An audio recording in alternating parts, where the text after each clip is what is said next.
안녕하세요. 서울 아산병원 영양팀 임상영양사 김초롱입니다. 오늘 제가 말씀드릴 주제는 어르신을 위한 식생활 관리입니다. 오늘 강의 순서는 노년기 영양관리 중요성에 대해서 알아보고 식생활 관리 어떻게 하시면 좋을지 그 방법에 대해서 말씀드리겠습니다. 그리고 나이가 들면서 여러 가지 증상과 질환으로 인해 식사가 어렵기도 한데요. 그때 식사 요령에 대해서 말씀드리겠습니다. 마지막으로 안전하고 깨끗한 식생활 관리에 대해서 말씀드리겠습니다. 노년기 영양관리 왜 중요할까요? 나이가 들어가면서 우리 몸에는 자연스러운 노화 현상이 나타나고 여러 가지 신체적, 환경적으로 변화가 있을 수 있습니다. 어떤 변화들이 있을 수 있을까요? 미각이나 후각 등 감각 기능이 떨어지면서 더 짜게 먹게 되고 입맛이 잘 느껴지지 않다 보니 식사를 통한 즐거움이 줄어들기도 합니다. 다양한 질환과 약물 복용으로 인해 입맛이 없어지기도 하고 치아에 문제가 있을 경우 정상적인 식사가 더욱 어려워질 수 있습니다. 의치가 있다 하더라도 씹는 능력이 많이 떨어지기 때문에 음식이나 식품을 선택하는 데 있어서 제한이 있을 수도 있습니다. 소화기관이 약해져서 소화가 잘 안 되거나 하는 문제로 식사량이 줄어들기도 합니다.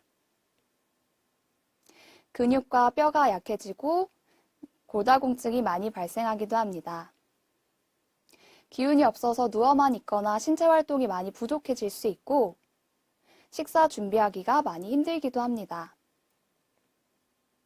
이처럼 노년기 영양 문제는 한 가지 원인보다는 여러 가지 다양한 원인들이 복합적으로 발생하는 경우가 많습니다. 다양한 변화들로 인해 식사량이 줄고 신체 활동량이 줄고 이로 인해 영양 섭취가 고르지 않거나 부족하게 되면 영양불량 위험이 높아질 수 있습니다. 영양적으로 불량하게 되면 질병이나 건강 위험이 높아질 수 있겠습니다. 건강한 노년을 위해서는 어떻게 해야 할까요? 제때에 알맞은 양으로 골고루 균형적으로 식사하는 것과 규칙적인 운동, 생활 습관을 병행하여 건강한 생활 습관을 만드는 것이 중요합니다. 균형적인 식사와 규칙적인 운동을 통해 좋은 영양 상태를 유지하면 질병의 발생률을 낮추고 병의 회복이나 치료 효과를 높이고 궁극적으로는 삶의 질 향상에 영향을 미치므로 노년기 영양관리가 중요하겠습니다. 그렇다면 어르신을 위한 식생활 관리에서 균형적인 식사, 건강한 식생활은 어떻게 할 수 있을까요?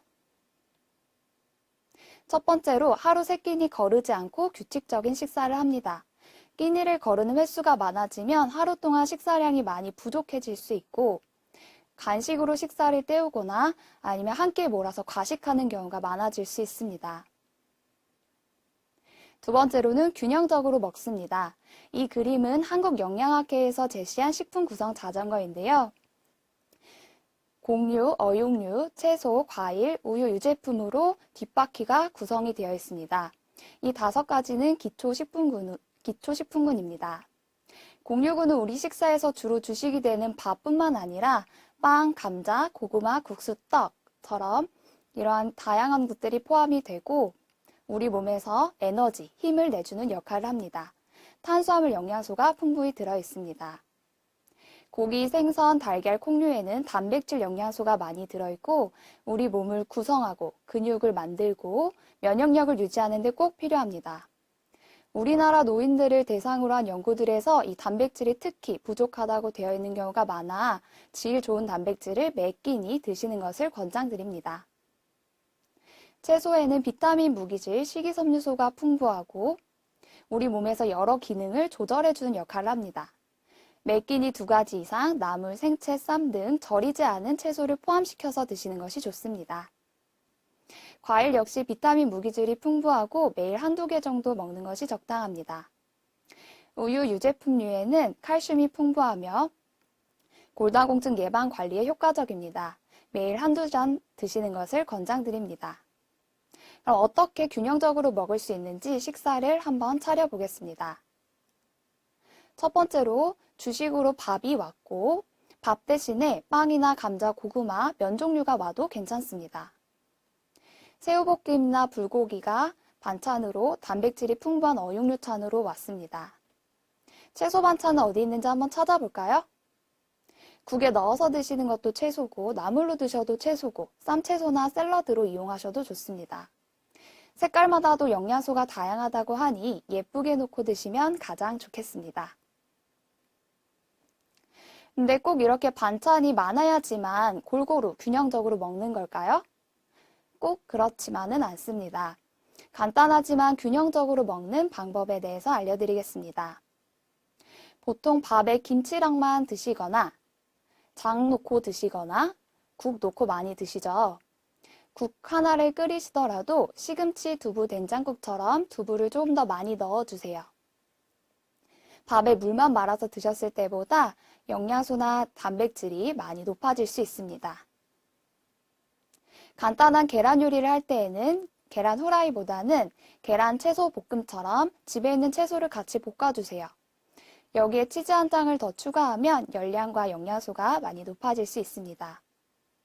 밥에 국 하나 또는 반찬 하나만 놓고 드셔도 앞에서 보여드렸던 자전거에 곡류, 어육류, 채소를 모두 포함시켜서 드실 수 있고 균형적으로 드신다라고 할 수 있겠습니다. 세 번째로는 간식으로 과일과 유제품을 먹습니다. 과일은 비타민, 무기질, 식이섬유가 풍부하고 제철 과일의 영양가가 제일 많다고 하니 제철 과일로 챙겨주시면 좋겠죠? 우유, 두유, 요플레가 포함된 유제품 중에서는 어떤 걸 드셔도 상관이 없고 매일 한두 개 정도 드시기를 권장드립니다. 칼슘이 풍부하게 들어있습니다. 그런데 혹시 우유만 드시면 속이 부글부글해요? 아니면 설사해요? 불편해요? 하시는 분들 계실 수 있습니다. 우유 속에 유당이라는 성분이 잘 소화 흡수가 되지 않았을 때 그런 증상이 있을 수 있는데요. 그때는 우유 대신에 두유나 요플레로 바꿔 드시거나 시중에 유당 성분을 분해해 놓은 우유가 있습니다. 유당 분해 우유를 선택해서 드셔도 좋겠습니다. 그리고 찬 우유로 드시는 것보다는 따뜻하게 데펴서 드시고 조금씩 나눠서 드시는 것이 방법이 될 수 있습니다. 간식으로 과일 유제품을 챙기실 때 과일과 우유를 같이 갈아 드셔도 좋고 요플레에 과일을 넣어서 드셔도 좋겠습니다. 네 번째로는 물을 충분히 마십니다. 하루 6컵 내지 7컵 이상 충분히 드시는 것을 권장드리고 여기서 한 컵 기준은 종이컵 1컵 생각하시면 됩니다. 어르신들은 특히나 물을 더 많이 마시지 않는 경우가 많아서 탈수나 또 여러 가지 탈수 증상이 있을 수도 있는데요. 예방하기 위해서 생수병을 보이는 데다가 두고 눈에 보일 때마다 드신다든지 아니면 규칙적인 물 드시는 습관을 가지시는 것이 좋습니다. 마지막으로 신체 활동을 늘리고 규칙적으로 운동합니다. 규칙적인 운동은 식욕을 돋궈주기도 하고 소화불량이 있을 때 도움이 되기도 합니다. 이렇게 골고루 균형적으로 드시고 충분한 물 섭취와 규칙적인 운동으로 자전거를 완성할 수 있습니다. 앞에서 말씀드린 식생활 관리 방법 잘 생각하고 지키셨으면 좋겠습니다. 그런데 여러 가지 증상이나 질환으로 인해 식사에 있어서 어려움이 있기도 합니다. 이때 어떻게 드시면 좋을지 식사 요령에 대해서 말씀드리겠습니다. 첫 번째로 저작곤란이란 씻는 것이 어려운 것을 말합니다. 이때는 방법이 내가 편하게 먹을 수 있는 형태로 조리하는 것입니다.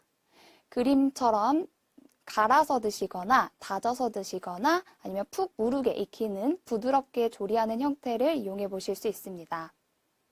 고기를 드실 때는 결체 조직이나 힘줄처럼 질긴 부분은 제거해 주시고 생선도 껍질이나 가시는 제거합니다. 채소를 드실 때 질긴 부분이 있다면 제거하고 조리하시고 조금 더 편하게 드실 수 있습니다. 과일 드실 때도 그냥 통째로 드시기보다 그림처럼 저며서 드시는 것이 도움이 될 수 있습니다. 연두부, 달걀찜, 으깬 감자, 통조림 과일 등이 편하게 드실 수 있는 형태입니다. 소화불량이 있을 때에는 방법이 죽과 연두부처럼 부드러운 음식으로 한 번에 많이 드시는 것보다 소량, 자주, 천천히 식사하시는 것이 방법입니다. 기름진 음식은 포만감을 유발하기 때문에 피해 주시는 것이 좋고 자극적인 음식도 불편할 수 있기 때문에 피해 주시는 것이 좋습니다. 식후 적당한 운동은 도움이 될 수 있겠습니다. 골다공증이 있을 때는 칼슘이 풍부한 음식을 먹습니다. 칼슘이 풍부한 음식 예로는 우유, 두유, 치즈와 같은 유제품과 뼈째 먹는 생선, 해조류, 녹색 채소 등에 많이 들어있습니다. 특히 우유의 칼슘 흡수율이 높은 편으로 하루에 한두 잔 정도 드시는 것을 권장드립니다. 커피나 탄산음료에는 카페인이 많이 들어있는데 뼈에 칼슘이 흡수되는 것을 방해하므로 줄이는 것이 좋습니다. 비타민 D는 칼슘이 흡수되는 것을 도와주고 많이 들어있는 음식이 계란 노른자나 연어, 고등어, 간에 많이 들어있습니다. 그러나 햇빛을 통해서도 많이 합성될 수 있기 때문에 방 안에 누워 계시기만 보다는 규칙적인 운동이나 산책을 통해 햇빛을 쬐어주시는 것이 좋습니다. 만성질환 고혈압, 당뇨, 고지혈증을 잘 관리하기 위해서는 세 가지를 기억하시면 좋겠습니다. 덜 짜게, 덜 달게, 덜 기름지게. 혈압 관리를 위해서는 덜 짜게 싱겁게 드시는 것이 필요한데요. 소금, 간장, 된장, 고추장 등 짠 이런 소스 종류들은 조금만 사용하시고 싱겁게 드시는 대신에 다른 맛들을 충분히 활용하는 것이 좋습니다. 식초나 레몬처럼 신맛을 활용하셔도 좋고 후추나 카레가루, 고춧가루처럼 향신료를 활용하시면 싱겁지만 조금 더 맛있게 드실 수 있습니다. 국이나 찌개 국물에는 소금이 많이 녹아있기 때문에 국을 끓이실 때는 맑은 국으로 작은 그릇에 건더기 위주로 드시고 국물은 남기시는 것이 좋습니다. 젓갈이나 장아찌처럼 염장식품은 피하는 것이 좋습니다. 두 번째로는 덜 달게입니다. 달달하고 달콤한 사탕은 맛있지만 혈액 속의 혈당을 빠르게 올릴 수 있습니다. 그래서 혈당 관리가 필요하신 분들은 삼가하시는 것이 좋고 덜 달게 드시는 방법은 설탕 대신에 올리고당을 적게 사용하거나 무나 양파와 같은 채소로 단맛을 내줍니다. 간식으로 사탕, 초콜릿, 달달한 과자 대신에 적정량의 과일을 선택해서 드시고 탄산음료나 주스, 식혜처럼 달달한 음료 대신에 물이나 우유, 차 마시는 것이 좋습니다. 어르신들 믹스커피도 너무 좋아하시는데요. 믹스커피에도 설탕이 많이 들어있기 때문에 블랙커피로 바꿔 드시거나 설탕을 적게 넣어주시는 것이 좋겠습니다. 마지막으로 혈액에 이렇게 기름기가 쌓이는 고지혈증을 잘 관리하기 위해서는 적정 체중을 유지하고 덜 기름지게 드시는 것이 방법입니다. 고지방 음식은 피하고 갈비나 삼겹살처럼 기름기가 많은 육류보다는 담백한 살코기로 챙겨주시는 것이 좋습니다. 튀김이나 전, 볶음류는 아무래도 음식할 때 기름이 많이 사용되기 때문에 구이나 찜, 조림, 삶기 방법을 이용하시면 좋겠습니다. 마지막으로 안전하고 깨끗한 식생활 관리도 너무 중요합니다. 꼭 지키셨으면 하는 것 3가지 정도 간략하게 말씀드리겠습니다. 첫 번째로는 식사 준비 전이나 음식 드시기 전에 유통기한을 꼭 확인해 주세요. 유통기한이 많이 지날 수 있는 것이 후추나 소금, 설탕, 케첩, 마요네즈처럼 소스나 향신료 종류들입니다. 몇 개월, 몇 년 지나 있는 것들도 있을 수 있어 오늘 집에 가셔서 유통기한이 지난 것은 없는지 한번 확인하시면 좋겠습니다. 계란 유통기한도 상온에서는 7일, 냉장 보관했을 때 35일 정도입니다. 이보다 오래 두고 드시는 경우가 많은데요. 조리하시기 전에 상하진 않았는지 확인이 필요합니다. 견과류도 수분이 없고 또 보관이 쉽기 때문에 1년 이상 두고 드시는 분들도 계십니다. 그러나 평균 유통기한은 2개월에서 4개월 정도이고 주로 지방으로 이루어져 있다 보니까 산소나 습기와 만나면 잘 산패될 수 있고 맛과 향이 변할 수 있습니다. 그리고 혹시 보관이 잘못되어서 곰팡이가 생긴다면 독성을 가지고 있고 또 잘 눈에 보이지 않을 수 있기 때문에 주의가 필요합니다. 식품을 사시면 큰 글씨로 유통기한을 꼭 적어두세요. 그리고 유통기한이 지난 음식은 바로 버려주세요. 괜찮겠지 하고 드셨다가 오히려 크게 탈나실 수 있습니다. 식사 준비 중에는 같은 칼 도마로 고기, 생선, 채소, 과일 등을 한 번에 다루지 않으셨으면 좋겠습니다. 고기나 생선에 눈에 보이지 않은 균이 있을 수 있고 이 균이 다른 채소나 과일에 옮겨갈 수 있습니다. 가장 좋은 것은 식품별로 칼 도마의 색상을 다르게 하면 위생적으로 조리하시는 데 도움 받으실 수 있습니다. 마지막으로 식사를 다 하시고 나서 남은 음식은 가열해 주시고 완전히 식혀서 냉장, 냉동 보관해 주세요. 가장 좋은 건 식사하시기 전에 미리 한 끼니 드실 만큼만 덜어서 드시는 것이 가장 좋습니다. 여기까지 어르신을 위한 건강한 식생활 관리에 대해서 알아보았습니다. 앞으로 잘 실천하시고 건강하게 식생활 하시면 좋겠습니다. 경청해 주셔서 감사합니다.